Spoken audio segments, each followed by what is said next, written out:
வணக்கம். இப்போ இந்த வீடியோ ப்ரெசன்டேஷனில் நம்ம எம்சிஎக்ஸ் நேச்சுரல் கேஸ் மார்க்கெட்டில் இன்றைக்கி எப்படி ட்ரேட் பண்ணலாம் அப்படின்றத பற்றி பார்க்குறதுக்கு முன்னாடி நேற்று மார்க்கெட்டில் என்ன நடந்தது நம்ம என்ன எதிர்பார்த்தோம் அப்படின்றத பற்றி பார்க்கலாம். நீங்கள் பார்த்துட்டு இருக்கிறது நேச்சுரல் கேஸோட 7 நிமிஷம் கேண்டில் ஸ்டிக் சார்ட். இந்த கேண்டில் ஸ்டிக் தான் நேற்று மார்க்கெட்டோட ப்ரைஸ் ஓப்பனிங் 172 பக்கமாக ஓப்பன் ஆகிருக்கு. மார்க்கெட் டவுன் ட்ரெண்டுக்கு சாதகமாக இருக்கும்னு எதிர்பார்த்துருந்தாலும் நம்ம அதிகமான சரிவை சந்தித்த காரணத்தினால ஓரளவு கரெக்ஷன்லாம் கொடுத்து முடித்து ஒரு கரெக்டான இடம் வந்ததுக்கப்புறம் ட்ரேடிங் ஆரம்பிக்கலாம்னு நினச்சிருந்தோம். இந்த கான்ட்ராக்ட் முடிவுடைய நேரமும் வந்திருக்கு. ப்ரைஸ் ஓப்பன் ஆனது மார்க்கெட் சரிவை சந்தித்து ஒரு புதிய லோ க்ரியேட் பண்ணியிருக்கு 169 பக்கமாக. அதுக்கப்புறம் மார்க்கெட் முழுக்க ஒரு ரீட்ரேஸ்மெண்ட் கொடுத்து 177 வரைக்கும் போய் 175 பக்கமாக க்ளோஸ் ஆகிருக்கு. சொல்லப்போனால் முதல்ல டவுன் ட்ரெண்ட் கண்டினியூ ஆகி திருப்பி ஃபுல்லாக ஒரு ரீட்ரேஸ்மெண்ட் வந்திருக்கு.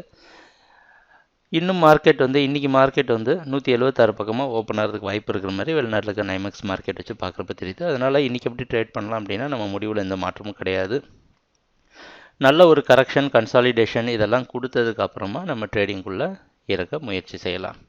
அது வரைக்கும் மார்க்கெட் வாட்ச் பண்ணலாம். கரெக்டான இடம் வரப்போ நம்ம ட்ரேடிங்கை ஆரம்பிக்கலாம். ட்ரேடிங் நடக்கிறப்ப பார்ப்போம் என்னென்ன மாற்றங்கள் வருதுன்னு எங்கள் வீடியோ ப்ரெசன்டேஷனை தொடர்ந்து பார்த்துட்டு வந்ததுக்கு மிக்க நன்றி, மகிழ்ச்சி, வணக்கம்.